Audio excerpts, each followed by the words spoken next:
O tema, o batismo com o Espírito Santo, é um tema muito falado nos templos religiosos. Inclusive, se fala muito sobre você ir a um templo para buscar o Espírito Santo. Quem acompanha os áudios do canal já há algum tempo, já deve ter ouvido eu comentar quando o Messias ele fala que o Espírito Santo ele é como o vento. Não conseguimos controlá-lo, não conseguimos vê-lo, apenas o sentimos. Então aí, essa questão de ir a um local para buscar o Espírito Santo é algo muito contraditório com isso que o Messias disse, porque se nós não podemos controlar o Espírito do Pai, como pode então eu determinar que tal dia será o dia de ir buscar o Espírito Santo?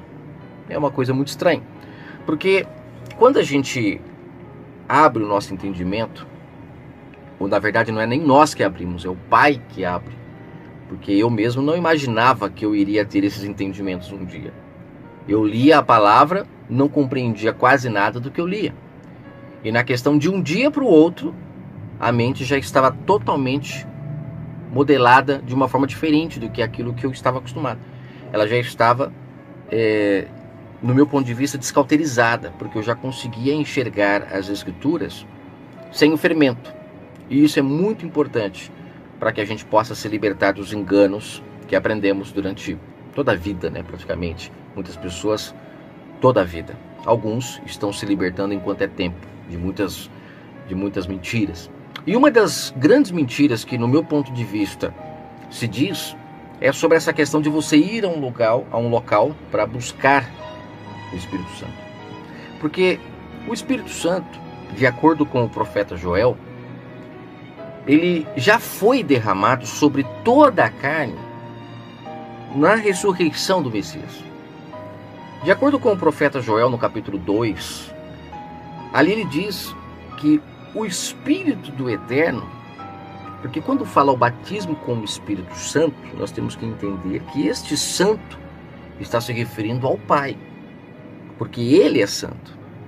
Então, eu até colocaria aqui, como eu já vi em algumas traduções, o batismo com o Espírito do Santo. Ou seja, passamos então a receber ele em nós. E por que a palavra batismo? Porque o batismo, ele significa você iniciar algo que você nunca havia iniciado antes. Eu não sei se você já teve a oportunidade de participar daquelas brincadeiras. Por exemplo, a pessoa chega com um tênis novo na escola, as pessoas pisam e aí eles falam, batizei. Por que batizou? Porque o tênis é novo, nunca foi sujado. Aí alguém vem e pisa. É uma camiseta nova. E existem muitos exemplos relacionados a essa questão de batizar. Então, batizar significa iniciar a pessoa ou algum objeto a algo que ela nunca fez antes. Então, quando fala o batismo com o Espírito Santo, aqui está deixando claro que é um fato que nunca aconteceu antes.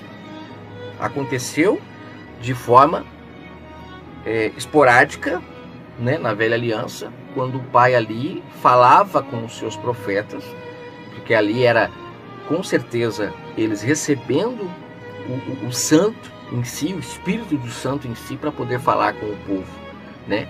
Eles falavam de algo que nem eles compreendiam.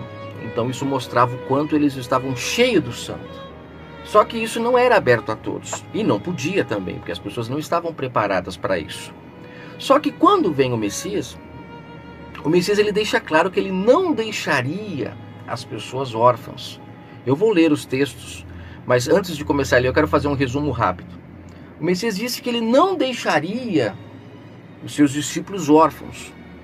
E em Atos 2, a partir do verso 16 e 17, você pode ler o contexto todo, mas ali é o momento da descida do Espírito do Santo. É quando as pessoas então são capacitadas pelo Espírito do Pai. Ali em Atos 2, Pedro ele fala, quando ele percebe que as pessoas ao redor estão cochichando e estão até sem entender o que estava acontecendo, debochando do fato do que estava acontecendo. E ao mesmo tempo eles estavam surpresos, porque estavam ouvindo cada um falar no seu próprio idioma. Inclusive eu gravei um áudio já no canal falando sobre línguas estranhas. É muito interessante esse áudio, tira dúvida de muitas questões que nos fermentaram. Mas assim, imagine Pedro olhando, todo mundo ali meio que debochando, sem entender, falando que o povo estava bêbado. E aí Pedro toma a palavra e ele começa então a falar o que estava acontecendo. E o fato, aonde eu quero que você entenda, é que no verso 16 e 17, ele fala que ali estava se cumprindo o que o profeta Joel disse. Ali estava o Espírito do Eterno, estava sendo derramado sobre as pessoas. Ou seja, o profeta Joel disse que o Espírito do Pai seria derramado sobre toda a carne. Não sobre alguns, mas sobre toda a carne. E em Atos 2 se confirma que ali então o Espírito do Pai é derramado sobre toda a carne. Aí você fala, mas e aquelas pessoas em volta que não receberam? É porque não creram. É necessário crer para receber.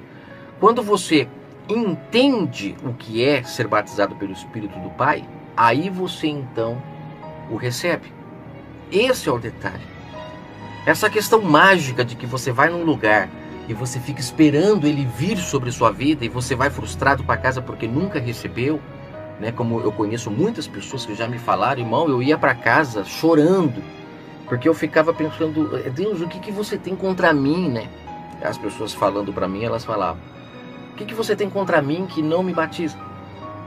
E eu, em muitos cultos, eu via pessoas que eram pessoas faladas na cidade como mal pagadoras, eram pessoas que davam mau testemunho, e eu via elas sendo batizadas. Aí eu me sentia o pior dos piores, porque eu falava, se aquela pessoa foi, né? Aí eu pensava, então eu estou num nível muito inferior a ela. E isso causava muita tristeza para mim. Então, só para a gente já começar a entrar nos textos, vamos entender hoje, de forma bem simples, o que é ser batizado pelo Espírito do Pai. Esse Espírito que está em todos os lugares, assim como o vento. Se você sair de onde você está agora e você for para uma rua diferente, se você for para uma cidade diferente, um país diferente, lá estará o Espírito Santo do Pai, porque o Espírito do Santo, né? Ele é como o vento, ele está em todos os lugares. E ele está ali aguardando as pessoas crerem, ouvirem a sua voz. Porque é isso que o Messias quis dizer quando ele disse que não nos deixaria órfãos. Lá em Mateus 23 ele fala que não era para as pessoas chamar mais ninguém de pai.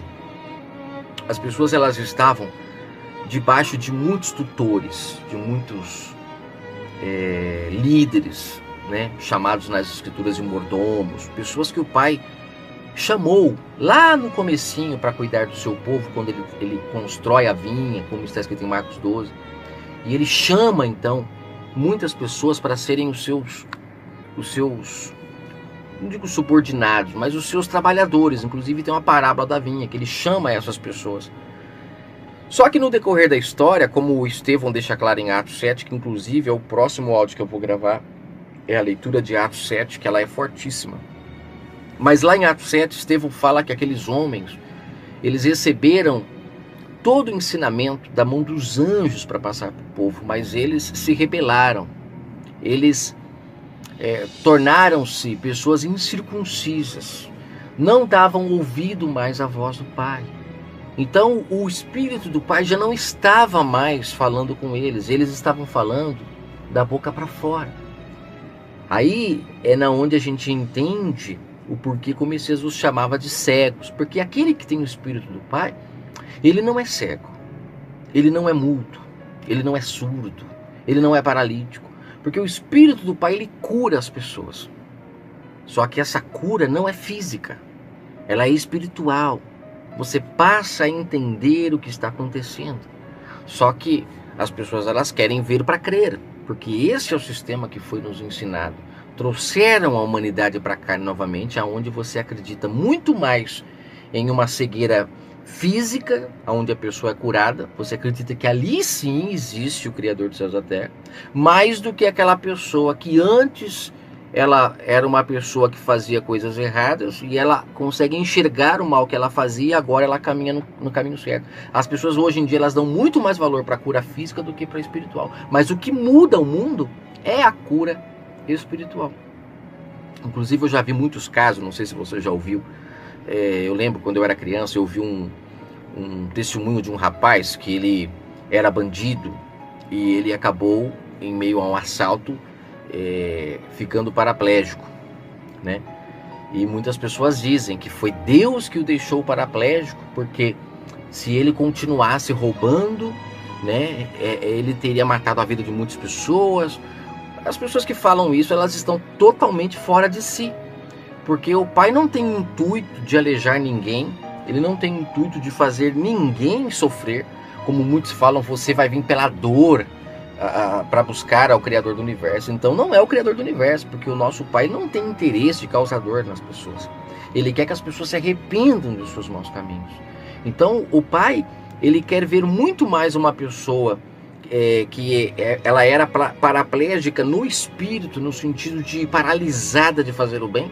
Ele quer ver essa pessoa sendo curada do que muitas das vezes aquela que está em cadeira de roda, como eu já vi também muitas vezes pessoas orando sobre aquela pessoa para que ela volte a andar, e aquela coisa de que Deus tem que fazer ela andar, como se para o Pai isso valesse alguma coisa. Para a pessoa pode valer, eu até entendo a busca dela incessante por querer essa cura, mas para o Pai existe muito mais louvor naquela pessoa que antes não amava e passa a amar, aquela pessoa que antes não abraçava e passa a abraçar, aquela pessoa que antes falava mal das pessoas e agora para de falar. Essas são as verdadeiras curas que o Pai espera de cada pessoa. Mas vamos lá, eu vou pegar aqui onde está escrito os textos para a gente não enrolar, para a gente entender o que é o batismo com o Espírito Santo de forma muito clara, muito simples. Eu coloquei aqui, ó, eu estava lendo Atos 7, mas deixa eu voltar aqui para Atos 2. Atos 2. O Atos 2, verso 16 aqui, é o momento quando Pedro confirma que ali estava acontecendo a descida do Espírito Santo. Ele fala aqui, ó, um pouco antes do verso 16, ele está falando com o povo. Aqui ele fala o verso 15, ó, esses homens não estão embriagados como vocês pensam, visto que agora é apenas a 3ª hora do dia. Aí ele fala no verso 16, isso que está acontecendo foi predito pelo profeta Joel. Aconteceria nos últimos dias, diz o Criador, que eu derramarei, né, o meu Espírito sobre toda a carne. Ele fala que acontecerá, né, nos últimos dias. Ou seja, esses últimos dias já começou no madeiro.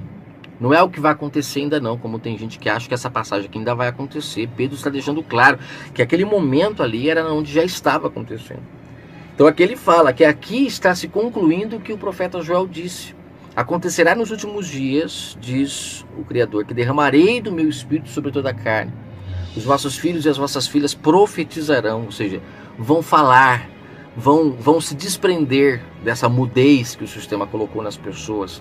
Porque aqui o profetizar não é profeta como na velha aliança, porque os profetas duraram até João, disse o Messias. Depois disso, segue-se o anúncio do reino. Então aqui as vossas filhas irão profetizar, ou seja, as pessoas iriam anunciar o reino. Os vossos mancebos terão visões, os vossos anciões terão sonhos. Aí ele fala sobre os vossos servos e as minhas servas derramarem meu espírito, e naqueles dias, então eles profetizarão. Então você vê que a descida do Espírito, ela veio de forma linda e maravilhosa, já após o madeiro, e nós não podemos anular isso. Nós temos que entender o que de fato é essa descida. João 14, o livro de João 14, verso 16. Você pode ler todo o contexto, mas olha o que o Messias diz aqui. Inclusive tem até uma epígrafe. O Messias promete o Espírito Santo. Ele diz assim: eu rogarei ao Pai, e ele vos dará outro ajudador. Por que outro? Porque ele já era um. Ele era ali uma pessoa capacitada já pelo Espírito do Pai. Tanto é que ele foi batizado, né, lá quando ele foi batizado na água, provando que o batismo da água era algo momentâneo, no mesmo momento que ele foi batizado pela água, vem então o Espírito do Pai, né, em formato de uma pomba. Sabemos que naquela época o povo precisava ver para crer, então tinha todas essas representações, mas após o madeiro nós não precisamos mais ver, então não fique esperando uma pomba que você nunca verá. Mas naquela época sim, então o Espírito do Pai, ele se sobrepõe ao batismo de João. E ali naquele momento, ouve-se a voz: este é meu filho em quem me comprazo. Ou seja, ali começa então se cumprir o que o profeta em 2 Samuel, capítulo 7, ele diz, que o Pai levantaria o seu verdadeiro templo. E o seu verdadeiro templo seria chamado de filho, né? Coisa que ninguém recebeu esse título, apenas ele. Então ali começa a construção do verdadeiro templo. E o Messias começa a chamar as pessoas para serem os tijolinhos desse templo verdadeiro, que é um templo eterno, não é mais um templo na terra, onde tem que pagar aluguel, tem que limpar, não, é um templo espiritual, que são as pessoas. Então ele fala: o Pai vos dará outro ajudador, para que este fique convosco para sempre. Só que nós temos que entender os tempos, porque lá em Atos 2, o Messias já havia ido embora, o Messias no corpo. E ali em Atos 2 está se concluindo o que ele fala aqui, no verso 16. O Espírito então, este outro que ele disse, ajudador, estava vindo para capacitar o povo. Aí ele fala no verso 16. Esse Espírito é o Espírito da verdade, ou seja, é do Pai, o qual o mundo não pode receber porque não o vê nem o conhece. Mas vós conheceis, porque ele habita convosco e estará em vós. Quando ele fala que o mundo não pode conhecer, é porque as pessoas elas estão cegas. É como já foi falado em vários áudios, a terra ela é um mar de mortos, as pessoas estão dormindo e estão desatentas à voz do Espírito do Pai, que está disponível a todos, como disse o Joel. Mas precisamos crer. É como está escrito: quem crer e for batizado será salvo. Não é batizado numa água física, é batizado por esse Espírito. Porque quando se recebe ele, você então se torna filho, porque você recebe tudo o que nele está. Você então recebeu o Espírito do Santo, você se torna tão santo quanto ele, porque você agora tem a mente de Cristo. Quando eu falo Cristo, é a mente do todo, do Pai, do poderoso. Assim como o Messias o tinha, você passa a ter, porque você é co-herdeiro dele. Você tem direito a tudo o que ele tinha. E o que ele tinha? A presença do Pai nele. Você também passa a ter. Então precisamos entender que está disponível a todos, mas temos que crer. E se formos batizados, aí automaticamente seremos salvos. Aí ele fala que esse Espírito vem da verdade e habita em nós. Ele fala que habitará, né? No caso que ele está falando do futuro, mas hoje nós já estamos nesse futuro que ele disse. Então ele habitará, já habitou em Atos, e dali para frente todos os que crescem fossem batizados automaticamente receberiam o Espírito do Pai. Mas o interessante é que na velha aliança, esse Espírito do Pai, ele era derramado sobre algumas pessoas e ele ficava na arca, ficava na tenda. A presença do Pai, lembra, no local do Santo dos Santos, ficava lá. Por que na nova aliança disse o Messias que esse Espírito estaria em nós? Porque ele sai do templo terra e vai para o verdadeiro templo que somos nós. Está dando para você entender isso? Porque na nova aliança, nós somos o templo do Altíssimo. Nós somos o seu templo. Não que na velha não éramos. Éramos também, mas estávamos entregue à carnalidade. No caso, dizendo estávamos, quando falo dos nossos irmãos que viveram antes de nós. Estavam na carnalidade, lembra? Perderam o contato espiritual com o Pai no Éden. Estavam na carne. Por isso que o Pai materializa tudo para a carne, para que eles pudessem compreender, porque não tinham a visão espiritual. Quem vem trazendo o vinho novo para o povo era o Messias. Mas eles não entendiam. Por quê? Como ele diz, porque não renovavam o seu odre. Ficavam com o odre velho, entendimento antigo, e aí não entendiam o que o Messias estava trazendo de vinho novo para eles. De roupa nova para eles. Estavam querendo se manter com suas roupas velhas, entendimentos antigos. Só que aí o Messias fala É impossível você remendar pano novo, ou seja, a liberdade, a graça, em roupa velha, em práticas da lei, em continuar vivendo como se ainda o Messias não tivesse vindo. Porque ele já veio, ele já concluiu tudo o que precisava concluir na carne, se entregando no madeiro, se tornando maldito por nós, para que agora nós pudéssemos viver a liberdade que só o Espírito do Pai nos dá. E que liberdade é essa que ele nos dá? O que é que o Espírito Santo faz em nós que nos salva? É simples de se entender. O Espírito Santo, ele convence o homem do seu pecado. Ele faz com que as pessoas reconheçam os seus erros. Quer saber se você tem o Espírito Santo? É só analisar as suas atitudes. Se você é capaz de se consertar com aquela pessoa que te prejudicou. Porque o Espírito Santo, a primeira coisa que ele coloca dentro da pessoa é que o amor cobre um multidão de pecado. Você passa a entender que só quando você ama, quando você faz alguma coisa sem interesse, é que de fato você tem o Espírito do Pai. Quem faz alguma coisa cobrando, qualquer coisa que você faça, se você cobrar, sabe, você quer fazer o bem para alguém, mas você cobra, então o Espírito do Pai não está em você. Quem está em você é o Espírito de Mamon. Porque como o Messias disse, não dá para servir ao Pai e também a Mamon, os nossos interesses. Então quando você faz alguma coisa, um conselho, ou qualquer coisa que você faça, se você cobrar, você então está servindo a Mamon. E é impossível. É por isso que o Messias disse em Lucas 16 para aqueles líderes que eles estavam servindo a Mamon, porque eles estavam ali faturando, eles estavam ricos em cima do povo. Tanto é que o Messias ele fala, vocês fazem a casa do meu pai de comércio, e a casa do pai era Jerusalém, como disse Davi em Salmo 122, não era um templo de pedra não. O templo de pedra era o local que aqueles homens usavam para fazer o povo de escravo, mas a casa do pai era Jerusalém, e não podemos negar isso. E eles estavam tão fermentados que eles alimentavam esses homens. E os homens estavam dando para eles o quê? Estavam dando comida fermentada e provando que estavam sem o Espírito do Pai mais, confirmando o que Estevão fala em Atos 7. Só que então, o Espírito do Pai, ele tem esse papel de nos convencer dos nossos erros, de fazer perceber aquilo que se fez errado para se consertar.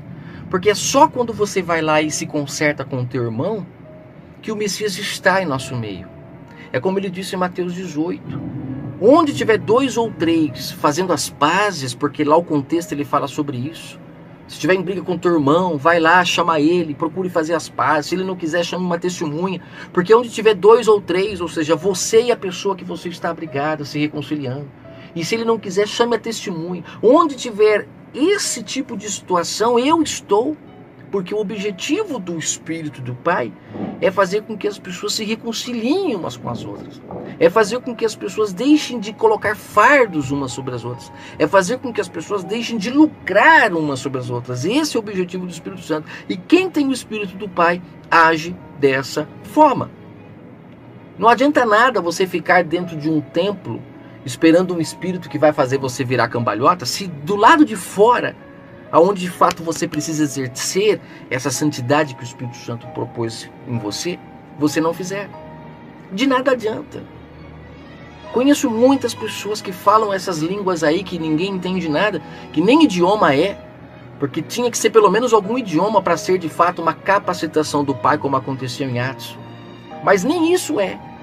Parece que é um tipo de engano para que as pessoas acreditem que estão batizadas com o Espírito do Pai porque falam essas línguas, quando na verdade no dia a dia passa por cima dos outros, pisa sobre o próximo, fala mal dos outros. Isso prova que ela não tem o Espírito Santo, mas ela se engana que tem, porque falam essas línguas que de verdade são muito estranhas. Como que a gente pode entender a ação do Espírito? João 14, verso 16, 17, né? Ele estava falando. Agora vamos ler o verso 18. O Messias fala, não vos deixarei órfãos, eu voltarei a vós. Essa questão de não deixar órfão é o que eu estava falando lá em Mateus 23. As pessoas estavam tendo muitos guias, muitos pais. E o Messias disse, é hora de abandonar todos esses pais Porque só existe um Pai que está no céu. E é este Pai que será derramado sobre vós. Esse santo que será derramado sobre vós. E aí então vocês vão deixar de ser órfãos. Vão saber o que fazer, porque o Espírito dele vos guiará. Verso 19.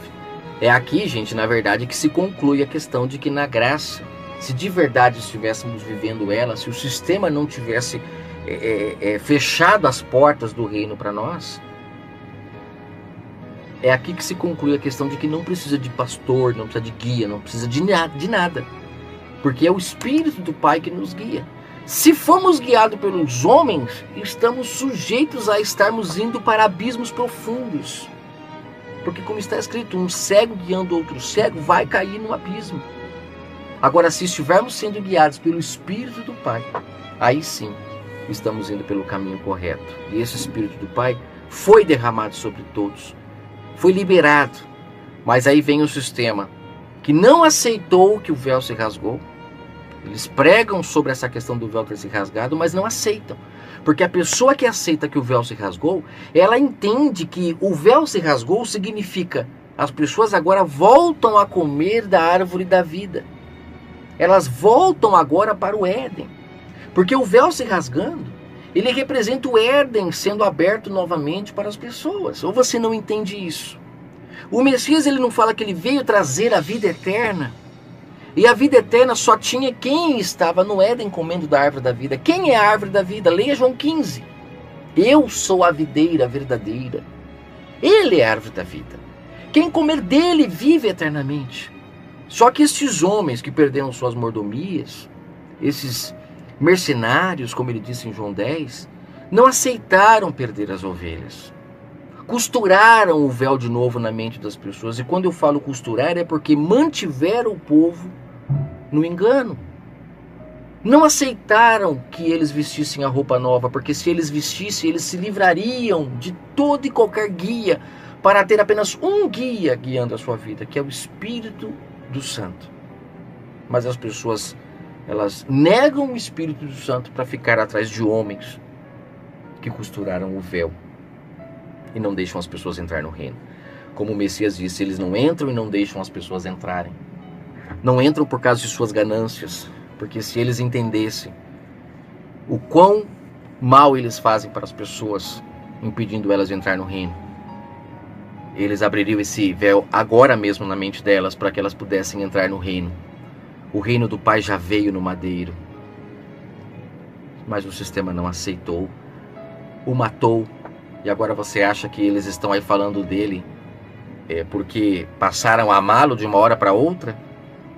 Ou porque a sua herança dá lucro? Se fosse por amor, não cobrariam.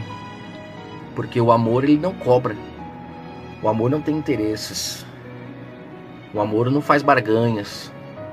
O amor, ele age em bondade. Ele quer o bem. Então aqui ele fala, no verso 19: ainda um pouco e o mundo não me verá mais, disse o Messias quando estava em carne ainda, mas vós me vereis porque eu vivo, e vós vivereis, ou seja, ele estaria em nós, né, o seu Espírito. Naquele dia conhecereis que eu estou no Pai, e vocês estarão em mim, e eu estarei em vós. Perfeito isso, gente, lindo e maravilhoso. Aqui no verso 27, ele vai falando as mesmas coisas, mas até no verso 27 ele fala aqui, ó, 26, ó.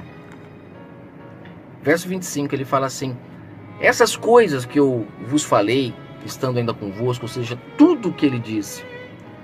Ele fala: o Espírito Santo a quem o Pai enviará em meu nome, esse ensinará todas as coisas a vocês, e vos fará lembrar de tudo o que eu vos tenho dito.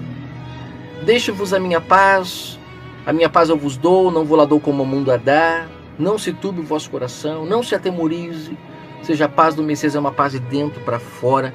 É uma paz onde o Espírito do Pai, quando ele está em nós, passamos a não mais aprisionar ninguém. Passamos a não mais fazer o bem porque alguém manda. Não passamos mais a sermos escravos de leis quando o Espírito do Pai está em nós. E aí encontramos a liberdade. Essa liberdade de fora para dentro que o sistema tenta colocar goela abaixo, uma liberdade onde você fica debaixo de homens, onde você fica debaixo de leis, aonde você fica atrás de grades dentro da sua casa, achando que está seguro. Esta não é a liberdade que o Messias trouxe. O Espírito do Santo, quando é derramado sobre a vida de uma pessoa, ela se torna como o Messias. Ela não existe mais lei para ela. Ela cumpre as leis, porque o amor que nela está, que ama o próximo e não tem coragem de matá-lo, de roubá-lo, de adulterar, de estrupar, tudo isso faz com que as leis não tenham mais poder sobre a vida da pessoa. Porque a lei, ela só existe para punir aquele que não ama, aquele que tem coragem de matar, de roubar. E esses não têm o Espírito do Pai. Mas aqueles que recebem o seu Espírito e são capazes de serem pessoas boas, essas pessoas encontram de verdade a liberdade que Cristo veio nos dar. E para essas pessoas, o mal é vencido no madeiro. Não deturpem a palavra quando diz que Satanás foi vencido na cruz. Ele foi vencido na vida daqueles que creem e são batizados pelo Espírito do Pai. Porque aí qual mal poderá fazer alguém que não mata, não rouba, não adultera, não se prostitui, não se prostitui fisicamente e espiritualmente, não se alimenta de coisas ruins que vão prejudicar o seu corpo? São pessoas acordadas que sabem o que estão fazendo. Qual mal virá sobre essas pessoas que não tentam o Pai, que andam dentro do limite que o Pai impôs, que não querem fazer loucuras? Qual mal virá sobre uma pessoa que sabe que o Pai lhe deu 2 pernas e que se ela entrar dentro de um carro, ela está colocando em risco a sua vida porque atinge-se velocidades altíssimas. Ela está tentando ao Pai. Mas eu preciso, é para o meu trabalho, a Babilônia impôs isso, eu preciso porque eu trabalho longe, eu preciso viver, me sustentar, criar um dinheiro, agora eu tenho que ganhar dinheiro, então eu tenho que ir, então vá, mas vai com calma, não faça besteira, não tente ao Pai, não queira, ser o super-herói. Tudo isso faz com que o mal não tenha como vir a sua vida, porque você está protegido. Porque o Espírito do Pai que em você habita, lhe ensina como andar de forma prudente. E aí fica muito mais difícil de você ser uma pessoa surpreendida por qualquer mal que seja. No capítulo 16 de João, no verso 8, ele diz assim: quando vier o Espírito do Pai, que ele está falando aqui sobre o Espírito do Pai também. O Espírito do Pai, ele convencerá o mundo do seu pecado, da justiça e do juízo. O Espírito do Pai tem o papel de convencer as pessoas do seu pecado. Então, quem tem o Espírito do Pai, ela reconhece os seus erros. Deixa eu ver o que mais que eu coloquei aqui. O Messias disse em Mateus 12, para não blasfemar contra o Espírito, que este pecado não tem perdão. As pessoas hoje, o tempo todo, elas ouvem em seu ouvido o Espírito do Pai lhe dizendo: não faça isso, não mate, não roube, não adultere. Eu duvido que aquela pessoa que rouba, ela não ouça no seu ouvido uma voz dizendo não faça. Mas ela blasfema contra o Espírito quando ela vai lá e faz aquilo que o Espírito diz para não fazer. E isto prova que ela está extinguindo a voz do Espírito, como Paulo fala em 1 Tessalonicenses capítulo 5. As pessoas extinguem a voz do Espírito para dar voz à sua carne, à sua vontade. Como esses dias eu vi lá no Espírito Santo, com esses saques que está tendo lá, um pastor foi pego através de uma câmera saqueando uma lavadora de uma loja. Um pastor. As pessoas, reconhecendo ele na filmagem, começaram a ir no seu Face para tirar satisfação, né? Ele então vai lá e devolve a lavadora. Só que isto prova o quão sem o Espírito Santo ele está. Porque ele nunca faria isso se o Espírito Santo estivesse nele. Por isso que o engano é muito grande. Talvez a pessoa, porque dentro de 4 paredes ali em seu culto, fala glória a Deus e pula e canta e fala essas línguas aí estranhas, as pessoas acreditam que ele tem um espírito, mas na hora do vamos ver, quando ninguém está vendo, porque se não fosse aquela câmera, ninguém saberia desse fato. Todos continuariam no engano. Por isso que ao Pai ninguém engana, porque o Pai, ele vê todas as coisas. Ele vê tudo o que está acontecendo. Não adianta enganarmos a ele. Podemos enganar os homens, mas a ele não. Aí ele vai lá e devolve a lavadora. E aí automaticamente acredita-se, né, que resolveu o problema. Aqui as pessoas nos comentários colocando: quando tu vai devolver o saque, crente safado? Aí as pessoas já pegam pesado. Aqui está o moço. Aqui está ele levando a lavadora. Aqui, ó, pastor Jeter. E aqui está ele na sua rede social escrito: pronto, está entregue, agora vamos trabalhar, que a vida é que segue. Ou seja, ele foi lá e devolveu a lavadora depois de tantas pessoas falarem. Ou seja, não foi o Espírito do Pai que falou com ele para devolver, porque ele pode cometer um equívoco, mas o Espírito do Pai convence o homem do seu pecado. E aí no caso aqui ele teve que ser convencido pelas pessoas. É isso que nós não podemos deixar com que as pessoas venham dizer para nós o que nós temos que fazer. Se você está nessa situação, dependendo de ir para um culto para saber o que tem que fazer ou o que não tem que fazer, então infelizmente você não está selado pelo Espírito do Santo. Você é um cão adestrado. Desculpa a expressão, não estou falando no pejorativo, mas estou falando de alguém que precisa de um guia. E o guia não é a palavra. O guia é um homem que vai lá e vai falar com você. É aquela pessoa que fala: o meu filho ou eu, se eu não estiver na igreja, eu volto para a bebida. Então é melhor que você volte, porque você está se enganando. Para o mundo pode até ser bom que você não beba, não bata na esposa, não faça coisas erradas. Mas o problema é que diante do Pai você é só um cão adestrado. Não é filho da mulher livre. Você é filho da escrava. Ainda não consegue dominar o mal que te atormenta. E eu finalizo com o que está escrito em 1 João, capítulo 2, verso 27. Vamos finalizar aqui, gente, que eu não quero me estender mais do que já está. 1 João 2, 27. Só para finalizar, deixa eu abrir aqui, porque essa eu queria que todos lessem. 2, 27. Aqui está escrito assim, ó. Verso 25. Esta é a promessa que ele nos fez, a vida eterna. Provando aqui que o Messias é a árvore da vida, que quem volta a comer dele e praticar as suas palavras vive eternamente. Porque passa a amar, passa a cobrir os seus pecados, e as pessoas então começam a entrar em um equilíbrio com o Pai, não mais tendo dívidas enormes para com ele. Porque lá na parábola do credor incompassivo, o Messias deixa claro que o rapaz ele teve sua dívida perdoada, e ali representava o madeiro, quando a dívida seria paga, seria arriscada. Mas lá ele fala, mas para isso ela deveria agora sair e agir de igual forma o pai agiu, perdoando, sendo bondosa. Só que lá no contexto ele mostra a história de um rapaz que não agiu assim. Ou seja, o Messias, ele sabia que as pessoas não iriam entender o perdão e continuariam fazendo suas coisas erradas e colocariam a culpa tudo na religião. Iriam para os seus cultos, para os seus templos, continuar com seus rituais, mas não se consertando um com o outro. Que é isso que Amós fala lá no capítulo 5, quando ele fala assim: o que adianta suas mãos erguidas para os céus? O que adianta essas cantorias que vocês fazem para o Criador do Universo, e quando vocês saem desses lugares, vocês usam balanças desreguladas para com o próximo? Se vocês enganam o próximo para se dar bem em cima dele. Aí Amós, o profeta do Criador, ele fala: o que adianta?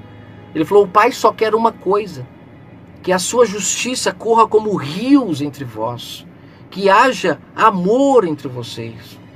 Então você vê que tudo é uma coisa só. Então o Messias ele veio trazendo através da sua palavra a oportunidade de que aqueles que quiserem seguir a ele, que quiserem ir a ele, como ele disse: vinde a mim, não a homens, mas a ele, a sua palavra, se tornarem fiéis a ela, esses encontrariam a vida eterna, receberiam o batismo do santo, seriam selados pelo nosso eterno Criador para serem salvos, porque foram batizados pela sua verdade e as praticam. Então ele fala aqui, ó, no verso 26: Essas coisas vos escrevo a respeito daqueles que vos querem enganar. Olha aqui, está deixando claro, João está deixando claro que surgiriam muitos que tentariam enganar as pessoas. Aí ele fala, mas não deem ouvido a eles. Aí ele fala no verso 27, porque quanto a vocês, a unção que vocês receberam do justo, do Messias, ela fica em vós. Com isso vocês não têm necessidade de que alguém fique ensinando vocês. Porque é a unção dele que ensina a vocês a respeito de todas as coisas. Todas as coisas. E ela é verdadeira, não é mentirosa.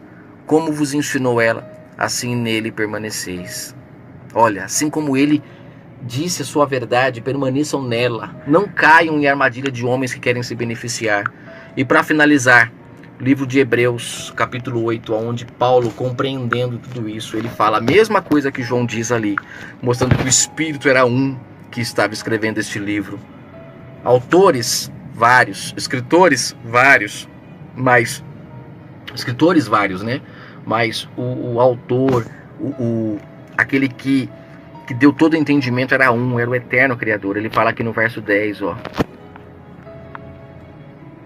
Hebreus 8, estou no 9, Hebreus 8 para finalizar.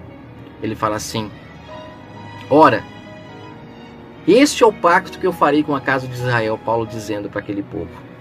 Ali ainda era antes da destruição do templo em Jerusalém. Paulo ainda não havia morrido, Paulo estava aqui ainda, apesar de que muitos dizem que Hebreus não foi escrito por Paulo, mas independente se foi Paulo ou não, quem o escreveu estava cheio do Espírito do Santo, porque o entendimento é o mesmo. Desprenda-se dessa questão pessoa, entenda, veja o Espírito do Pai agindo. Então ele fala aqui no verso 10, este é o pacto que farei com a casa de Israel depois daqueles dias.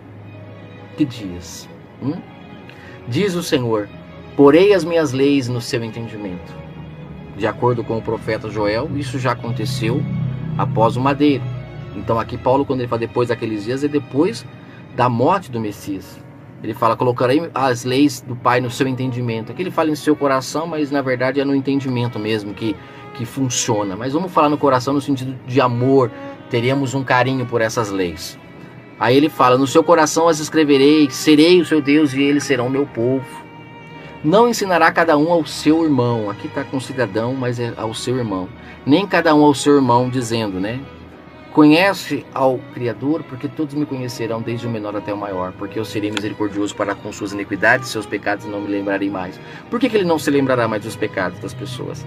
Porque cumpre aquilo que o Messias falou na parábola do Criador incompassível. As pessoas, quando recebem o Espírito Santo, elas não mais escravizam as pessoas, elas agora perdoam. Então aí o Pai se esquece do pecado. Mas se você voltar para a sua vida e continuar agindo como você agia antes, ou seja, se tornando uma pessoa do mundo, o mundo jaz do maligno. Se você continuar agindo como as pessoas do mundo que não se perdoam, não se amam, não têm carinho uma pela outra, estão sempre querendo só ganhar uma em cima da outra, infelizmente os seus pecados voltam tudo à tona. E como diz na parábola, você vai ter que voltar e pagar até o último centavo. Mas se você começar a agir em bondade, mostrando que o Espírito do Pai foi derramado sobre a sua vida, então o Pai se esquece dos seus pecados. Aí ele fala, um novo pacto, ele torna antiquado o primeiro. E o que se torna antiquado, envelhece e perto está de desaparecer. As palavras de Paulo são lindas e maravilhosas, mas ela só acontece aqui, esse verso 13, se você tornar o pacto antigo, antiquado. Aí ele vai envelhecer e vai acabar na sua vida. E você vestirá a roupa nova, e ceará com o eterno Pai. Cear com ele é receber do seu batismo, poder se alimentar de sua palavra espiritualmente. Mas se você, infelizmente, continuar trazendo a roupa velha para a roupa nova, se você continuar trazendo o odre velho, querendo colocar agora o vinho velho, né, que é a antiga aliança, em odre novo, que é o nosso entendimento renovado, infelizmente, vai romper e você nunca vai conseguir entender o privilégio de poder ser livre, de poder adorar em espírito, de poder buscar o Pai em espírito e em verdade, sabendo que a sua lei em nós produz em nós novos homens, novas mulheres, novas criaturas, e passamos então a sermos maior do que toda essa lei humana que está aí para manipular as pessoas. Não a lei para o amor, e o amor é o santo em nós. Que o Pai abençoe sua vida. Desculpe o tamanho do áudio.